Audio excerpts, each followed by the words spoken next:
Order 15 का rule 2 हमारे किस बारे में बात करता है कि कई प्रतिवादियों में से एक प्रतिवादी ऐसा है जिसका उस मैटर से कोई विवाद नहीं है, यानी कि प्लेंटिफ से कोई विवाद नहीं है। तो उस केसेस में क्या होगा? सब रूल 1 हमारा यहाँ पे कहता है कि अगर किसी मुकदमे में एक से अधिक डिफेंडेंट है और उनमें से एक डिफेंडेंट ऐसा है जिसके साथ प्लेंटिफ का ना तो फैक्ट पर ना ही लॉ पर कोई विवाद है, तो उस केसेस में कोर्ट क्या करता है? उस केसेस में कोर्ट उस व्यक्ति के अगेंस्ट या फिर फेवर में जजमेंट तुरंत सुना देगा। जिस व्यक्ति के लिए ना तो कोई विवाद है और ना ही कोई इशू है, तो उसके अगेंस्ट में जजमेंट तुरंत सुना दिया जाएगा। पूरा वीडियो देखने के लिए आके बने रहिए।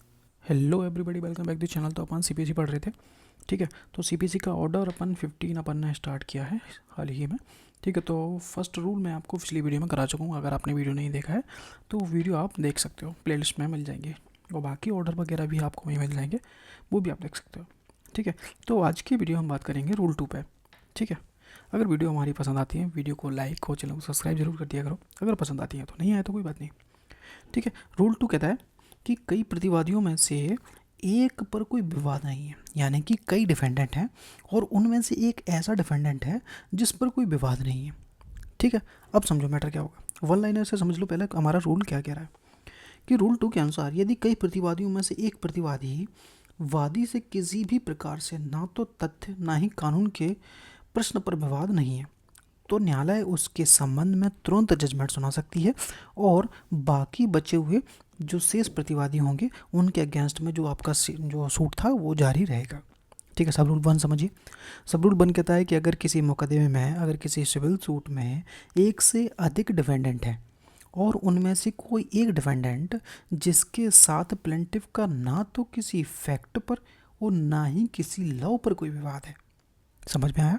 यानी कि कई डिफेंडेंट हैं, उनमें से मान लीजिए 3 डिफेंडेंट हैं, उनमें से एक डिफेंडेंट ऐसा है जिसका प्लेंटिफ से ना तो कोई फैक्ट पर कोई इशू है और ना ही कोई लॉ पर कोई इशू है, तो कोर्ट उस डिफेंडेंट के संबंध में तुरंत जजमेंट सुना सकती है। और जो ऐसा जजमेंट होगा वो डिफेंडेंट के पक्ष में भी हो सकता है या फिर उसके अगेंस्ट में हो सकता है, ठीक है। और मुकदमा बाकी डिफेंडेंट के खिलाफ चलता रहेगा और जो बचे 2 डिफेंडेंट हैं उनके खिलाफ उसका ट्रायल चलता रहेगा, ठीक है। एग्जाम्पल से और समझिए, प्लेंटिफ ने ABC 3 डिफेंडेंट हैं, 3 लोगों के खिलाफ में सूट फाइल किया। ये कहता है हाँ, ये कहता है हाँ प्लेंटिफ की बात सही है, मेरा कोई दावा नहीं है, ये एक्सेप्ट कर लेता है मैटर जो भी प्लेंटिफ में था। और B और C कहते हैं हम प्लेंटिफ की बात नहीं मानते हैं, यानी कि ये डिनाई कर रहे हैं सीधी सीधी बात। तो कोर्ट करेगी A के बारे में कोर्ट तुरंत जजमेंट सुना देगी, और बाकी B और C ने कोई यहाँ पे एक्सेप्ट नहीं किया था, तो इसलिए उनके खिलाफ जो सूट है वो ट्रायल जारी रहेगा। अब सब रूल 2 समझो। सब रूल 2 हमारे क्या कह रहा है? सब रूल 2 कहता है डिक्री के बारे में। जब कोर्ट रूल 2 के तहत किसी एक डिफेंडेंट के बारे में जजमेंट सुना देती है तो उस जजमेंट के अनुसार ही डिग्री तैयार की जाएगी। अगर जजमेंट हो गया उस एक व्यक्ति के लिए, तो उस व्यक्ति के जो जजमेंट हुआ है उस जजमेंट के हिसाब से ही वो डिग्री तैयार की जाएगी, और उस डिग्री पर वही तारीख लिखी जाएगी जिस दिन कोर्ट ने फैसला सुनाया था। यानी कि जिस दिन जजमेंट आया तो उसी दिन की डेट उस डिग्री पर लिखी जाएगी, जिस दिन डिग्री दी गई थी उसी दिन जिस जजमेंट को, मान लीजिए 1 अप्रैल को जजमेंट दिया गया, तो उस डिग्री अगर मान लीजिए मई जून में बनी है तो उस पर जो डेट डाली जाएगी डिग्री पे वो उसी जजमेंट की तारीख की डाली जाएगी। जैसे जजमेंट 1 अप्रैल को आया था तो 1 अप्रैल ही उस डिग्री पे डेट डाली जाएगी। नोट कहता है कि रूल 2 के तहत डिग्री केवल उसी प्रतिवादी के संबंध में बनाई जाती है जिसके विरुद्ध या फिर जिसके पक्ष में तत्काल निर्णय सुनाया गया है, ना कि सभी प्रतिवादियों के लिए।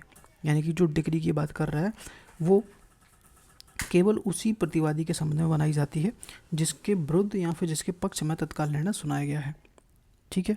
जो डिग्री बनाने की बात यहाँ पर कर रहा है सब रूल 2 में, वो उसी व्यक्ति के लिए डिग्री है, ना कि सभी प्रतिवादियों के लिए, ठीक है। तो ये था हमारा रूल 2 ऑर्डर 15 का। इसमें कोई कन्फ्यूज़न हो तो आप कमेंट करके पूछ सकते हो, ठीक है। एक बार फिर से क्लियर करा देता हूँ। ऑर्डर 15 का रूल 2 हमारे किस बारे में बात करता है कि कई प्रतिवादियों में से एक प्रतिवादी ऐसा है जिसका उस मैटर से कोई विवाद नहीं है, यानी कि प्लेंटिफ से कोई विवाद नहीं है, तो उस केसेस में क्या होगा?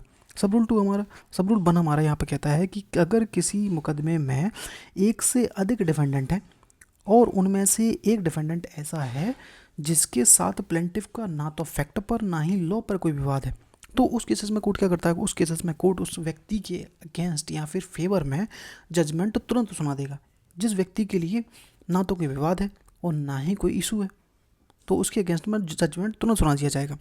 Thank you so much. Video पसंद आए तो लाइक और सब्सक्राइब जरूर करना। Thank you so much.